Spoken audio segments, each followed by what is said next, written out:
Astro divine நேயர்களுக்கு வணக்கம். நான் டாக்டர் தீபா. இன்னைக்கு நம்ம என்ன டாபிக் பற்றி டிஸ்கஸ் பண்ண போகிறோம் அப்படின்னா சனி வக்ர பயிற்சி பலன்கள் தாங்க பார்க்க போகிறோம். இந்த சனி பகவான் எப்பங்க வக்ரகதி அடைகிறாரு அப்படின்னா ஜூலை மாதம் 27ஆம் தேதி வக்ரகதி அடைஞ்சு டிசம்பர் மாதம் 11ஆம் தேதி வரைக்கும் வக்ரகதியிலேயே தான் இருக்க போறாரு. இவர் பார்த்தீங்கன்னா ராசி இப்போ மீனத்தில் சஞ்சாரம் பண்றாரு இல்லைங்களா, மீனத்தை விட்டு கும்பத்துக்கு வர போறாரா அப்படின்னா அப்படிலாம் கிடையாதுங்க. மீனத்திலேயே தான் இருக்க போறாரு. 138 நாட்கள் மீனத்திலே வக்ரகதி அடைய போறாரு அப்படின்னு சொல்லணும். சரிங்க, இந்த சனி வக்ரம் அப்படின்றது என்ன அப்படின்னா சனி ரெட்ரோகிரேட் ஆகிறது போல தோன்றும், பின்னோக்கி செல்வது போல தோன்றும். கரெக்டாக சொல்லணும் அப்படின்னா ஒரு பின்னோக்கி செல்றது இல்லை, அதே மாதிரி ராசி மண்டலத்தை கடக்கிறது இல்லை, நட்சத்திர பாதங்களை மட்டும்தான் கடக்கிறாரு அப்படின்னு சொல்லலாம். இந்த காலகட்டத்தில் சனி ஸ்லோ டவுன் ஆகிற மாதிரி தெரியுங்க, ஆனால் அவரோட ஆற்றல் முதல்ல இருந்ததை விட அதிகமாகும் அப்படின்னு தான் சொல்லணும். சனி அவரோட ஆற்றலை உள்முகமாக செலுத்துகிறார். வெளியே இருக்கிறத விட ஸ்பீடாக பார்த்தீங்கன்னா நம்ம உள்ளம் சார்ந்து நிறைய மாறுதல்களை ஏற்படுத்துவார் அப்படின்றது உண்மைங்க. சரி, பொதுவாக இன்னொரு சீக்கிரசி இருக்குங்க. சனியின் அப்பா இருக்கார் பார்த்தீங்களா, சூரியன். அவர் 5, 6, 7, 8, 9 போகும்போது சனி ஆட்டோமேட்டிக்காக வக்ரகதி அடைவார் அப்படின்றது உண்மை. இந்த காலகட்டத்தில் என்னங்க நடக்கும் அப்படின்னா வாழ்க்கையில் பாருங்க ரெவ்யூ, டிலே, கர்மிக் லெசன்ஸ் இதை நம்ம அனுபவிக்கக்கூடிய காலகட்டம் அப்படின்னு சொல்லலாம். பழைய விஷயங்கள் மீண்டும் நம்ம வாழ்க்கையில் வரா மாதிரி தோணும். இதை நம்ம ஏற்கனவே ஒரு முறை அனுபவிச்சிட்டோம்ல, இந்த மாதிரி ஒரு விஷயம் வாழ்க்கையில் ஏற்கனவே நடந்துருச்சுல, இதே மாதிரி ஒரு பிரச்சனையை நம்ம ஆல்ரெடி சந்திச்சோம்ல, இதே மாதிரி ஒரு சந்தோஷத்தை நம்ம ஆல்ரெடி என்ஜாய் பண்ணோம்ல, இதே மாதிரி ஒரு அதிர்ஷ்டத்தை நம்ம ஆல்ரெடி அனுபவிச்சோம்ல, இந்த மாதிரி பல விஷயங்கள் நம்மளுக்கு தோணுங்க. அதே மாதிரி பார்த்தீங்கன்னா முடிவுகள் ரொம்ப தாமதமாக இருக்கா மாதிரி தெரியும். அதாவது தடைகள், தாமதங்கள் இது எல்லாமே இருந்தாலும் ஸ்திரமான வெற்றி அப்படின்றது இருக்கும். உறவுகள் டெஸ்ட் மோட்ல போற மாதிரி தோணும்.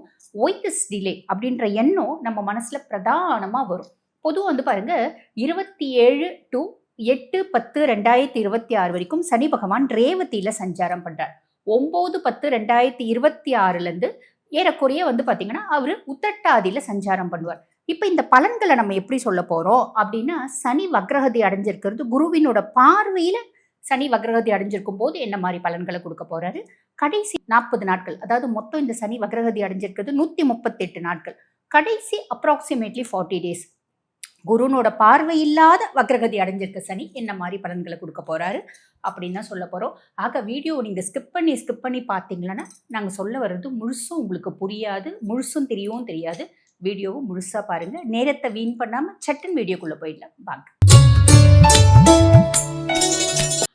தனுசு ராசி அன்பர்கள், உங்களுக்கு இந்த சனி பகவான் வக்ரகதி அடைஞ்சிருக்கிறது எப்படிங்க அப்படின்னா ரொம்ப நல்லது. காரணம் என்ன, ஆல்ரெடி அர்த்தாஷ்டம சனியில் இருக்கீங்க.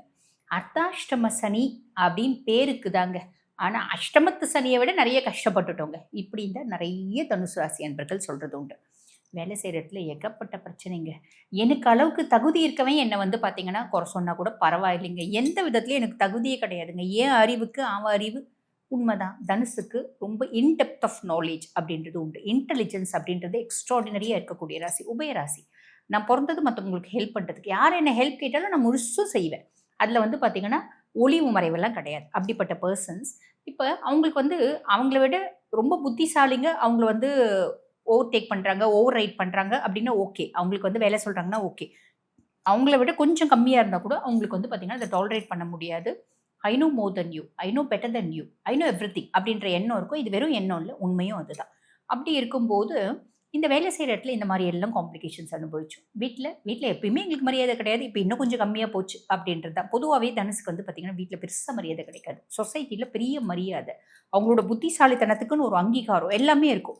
நிறைய பேர் தனுசு பர்சன்ஸ்னோட பேச்சை கேட்டு முன்னேறி இருப்பாங்க, ஆனால் வீட்டில் இருக்கிறதுங்க பெருசாக கேட்காது. உனக்கு என்ன தெரியும், நீ எதுக்கும் பிரோஜனம் இல்லை அப்படின்ற ஒரு வார்த்தையை சொல்லிடுங்க.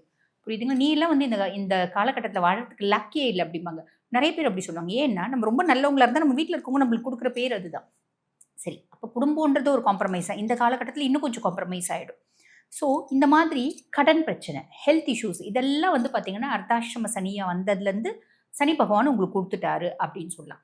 இப்போ சனி வக்ரகதி அடைஞ்சிருக்கிறது ரொம்ப நல்லதுமா. அதுக்கும் மேலே குருனோட உச்சப்பார்வை சனி மேலே படுறதுனால சனி ஆல்மோஸ்ட் நல்லிஃபை ஆகிட்டார். உங்களை எந்த விதத்துலையும் கெடுக்க போகிறதில்ல. சரி, கெடுக்க போகிறதில்ல. நல்லது ஏதாவது நடக்குமா, சனி வக்ரகதி அடைஞ்சிருக்க காலகட்டம் குருனோட பார்வை இருக்கும்போது சனி பகவான் பாருங்க 2 மற்றும் 3 அதிபர். உங்களோட தன குடும்ப வாக்குஸ்தானத்துக்கும் அவர் தான் அதிபர். அப்போ தன குடும்ப வாக்குஸ்தானத்துக்கு அவர் தான் அதிபன் பட்சத்தில் உங்களோட சொல்வாக்கு செல்வாக்கு அதிகரிக்கும். அதெல்லாம் ஆல்ரெடி இருக்க தான் செய்யுது. குடும்பத்தில் உங்களுக்குன்னு ஒரு மரியாதை, ஒரு அங்கீகாரம், இவ்வளோ நாள் வரைக்கும் ஐயோ இந்த மனுஷன் எதுக்கும் பிரயோஜனம் இல்லைப்பா, ஊருக்கே உழைக்கிறதுக்கு அப்படின்லாம் சொல்லிட்டு இருந்த மனைவி இப்போ வந்து அப்பா கிட்ட கேட்டுக்கோ, அப்பா சொன்னா கரெக்டா இருக்கும். அந்த வார்த்தை சொல்லுவாங்க. அந்த வார்த்தையே ஒரு பெரிய அங்கீகாரமா இருக்கும். இல்லைங்களா? ரொம்ப நாள் கழிச்சு வீட்ல ஒரு ரெஸ்பெக்ட் அப்படின்றது இருக்கும். வீட்ல இருக்கவங்க 4 பேர் உங்க பேச்ச வந்து கேட்பாங்க. பொதுவா கேட்க மாட்டாங்க. இப்ப இந்த காலகட்டம் கேட்பாங்க அப்படின்னு சொல்லலாம். குடும்பத்தில காசு, பணம், நடமாட்டம் நல்லா இருக்குங்க. நிம்மதி பொதுவாவே காசு, பணம், வசதி இருந்தாலே நிம்மதி, சந்தோஷம் ஆட்டோமேட்டிக்கா இருந்துருங்க. காசு இல்லாத நம்மளால நெறைய விஷயத்த டேக்கிள் பண்ண முடியாது. காசு ஒண்ணு இருந்தா பெரும் அளவுக்கு வந்து பார்த்தீங்கன்னா, பிரச்சனைகள் ஓஞ்சிடும் அப்படின்னு சொல்லலாம். அந்த மாரி காசு நடமாட்டம் நெறைய இருக்கும். பிரச்சனைகள் அப்படின்றது ஓயும். ஸோ இது ஒரு பெரிய ப்ளஸ். அதுக்கும் மேல 3ஆம் பாவம் முயற்சி ஸ்தானத்துக்கு அவர் தான் அதிபன். நெறைய விஷயங்கள் நான் முயற்சி பண்ணேங்க. முயற்சி பண்ணி எந்த விஷயமும் ஆவல.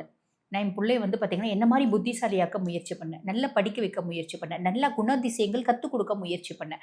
ஆ ஒரு நல்ல வந்து பார்த்தீங்கன்னா, சமுதாயத்தில ஒரு மரியாதையா, கௌரவமா வந்து பார்த்தீங்கன்னா, அவங்க வாழணும்னு பல முயற்சி பண்ணேன். இந்த மாரி நெறைய முயற்சிகள் நீங்க குடும்பம் சார்ந்து பண்ணியிருக்கீங்க. உங்களோட முன்னேற்றம் சார்ந்து பண்ணிட்டு இருந்தீங்க. ரொம்ப நாளா முயற்சி பண்ணேங்க. வெளிநாடு போணும்னு. இந்த மாரி ஆசைகள் இருக்கு. ரொம்ப நாளா முயற்சி பண்ணேங்க. ஒரு சொந்த வீடு வாங்கணும். இந்த மாதிரி முயற்சி. எந்த முயற்சியா இருந்தாலும் நீங்க முயற்சி பண்ணி நிறுத்திட்டீங்க பார்த்தீங்களா? இது ஆவாது. இதெல்லாம் நம்மளால முடியாது. சான்ஸே இல்ல. அப்படின்னு விட்ட முயற்சியே நீங்க இப்போ வந்து பார்த்தீங்கன்னா, கன்டின்யூ பண்றதுக்கு அது வந்து பார்த்தீங்கன்னா, சக்சஸ் ஆவறதுக்கான காலகட்டம். என்னைக்கோ செஞ்ச நல்லதுக்கு பலனை இன்னைக்கு அனுபவிக்கிறேங்க. அப்படின்னும் சொல்லலாம். என்னைக்கோ செஞ்ச நல்லதுக்கு இன்னைக்கு வந்து பார்த்தீங்கன்னா, நம்ம பலன அனுபவிக்கிறோம். அப்படின்ற விஷயமும் உங்களுக்கு நடக்கும். அப்போ ஆன் தி ஹோல் என்ன நடக்கும்? சனி பகவான் வக்ரகதி அடையும் போது, இந்த மாரி நல்ல விஷயங்கள குடுக்க தான் போறாரு. இதுல எந்த விதமான சந்தேகமும் இல்ல. சரி, இப்ப சனி பகவான் வக்ரகதி அடைஞ்சு குருனோட பார்வை இருக்கும்போது இதெல்லாம் சொல்லிட்டீங்க. சனி பகவான் வக்ரகதி அடைஞ்சிருக்காரு. குருனோட பார்வை இல்ல. அப்ப இதெல்லாம் நடக்கும். கூட வந்து பார்த்தீங்கன்னா, பேக் எண்ட் வேலை நடக்கிற மாரி இருக்கும். நம்ம வேலை செய்ற இடத்துல வந்து பார்த்தீங்கன்னா, நம்மள சுத்தி ஒரு அப்படியே ஒரு ட்ராப் பண்ற மாரி இருக்கும். வீட்ல பெருசா பழையபடி ஒரு மரியாதை குறைவா இருக்கா மாதிரி. நம்மளோட சொசைட்டில நமக்கு வந்து பார்த்தீங்கன்னா, ஒரு லைட்டா நமக்கு வந்து பார்த்தீங்கன்னா, ஒரு டிஃபேம் பண்ற மாதிரி. எல்லாமே நம்மள கெடுக்கிறதுக்கு லைட்டா மத்தவங்க ட்ரை பண்ற மாரி நம்மளுக்கு தோணும். Just an illusion. கவலையப்படாதீங்க. நீங்க பாட்டுக்கு உங்க வேலைய செய்றீங்க அப்டின்னா நல்லது மட்டுமே நடக்கும். வாழ்த்துக்கள். இப்ப நான் உங்களுக்கு சொன்ன பலன்கள் வந்து பார்த்தீங்கன்னாம்மா, பொதுவான பலன்கள். இந்த பதிவ பார்த்துட்டு இருக்க நீங்க, "அம்மா நாங்களும் எங்க சுய ஜாதகத்த அனலைஸ் பண்ணிக்கணும்மா. இதுவரைக்கும் நாங்க அனலைஸ் பண்ணவே இல்லம்மா. பண்ணிக்கணும். எங்க வாழ்க்கையில வந்து பார்த்தீங்கன்னா, பல பிரச்சனைகள சந்திச்சுட்டு இருக்கோம். அந்த பிரச்சனைகள் தீர்வு வருமா? வராதா? தெரிஞ்சுக்கணுமா? தாராளமா தெரிஞ்சுக்க முடியுமா உங்க சுய ஜாதகத்த பார்த்தா. அதே மாரி வெளிநாடுக்கு போணும்னு பிளான் பண்றோம். பிள்ளைக்கு ரொம்ப நாள் ஆச்சு திருமணமே கூடி வரலம்மா. கூடி வருமா? அதே மாதிரி பிள்ளை வந்து என்ன படிக்க வைக்கலான்னு ஆசைப்படுறோம். அவ இன்ஜினியரிங் போவாளா? மெடிசின் போவாளா? வெளிநாடு போவாளா? இப்படி பல கேள்விகள். வீடு கட்டுவோமா? குடும்பத்தில இருக்க பிரச்சனைகள் எல்லாம் எப்பம்மா ஓயும்?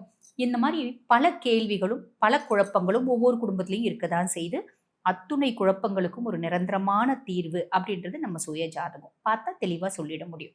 அந்த மாதிரி உங்களுக்கும் உங்க பிரச்சனைகள்லேருந்து வெளியே வரணும் அப்படின்னு விருப்பப்படுறீங்க அப்படின்னா, சுய ஜாதகம் பார்க்கணும் அப்படின்னு ஆசைப்படுறீங்கன்னா, நான் பேசிட்டு இருக்கும்போது என்னோட வாட்ஸ்அப் நம்பர் டிஸ்ப்ளேல குடுத்துருப்பாங்கம்மா. அந்த நம்பருக்கு கால் பண்ணி அப்பாயின்ட்மென்ட் ஃபிக்ஸ் பண்ணி என்கிட்ட பேசிக்கலாம். Thank you.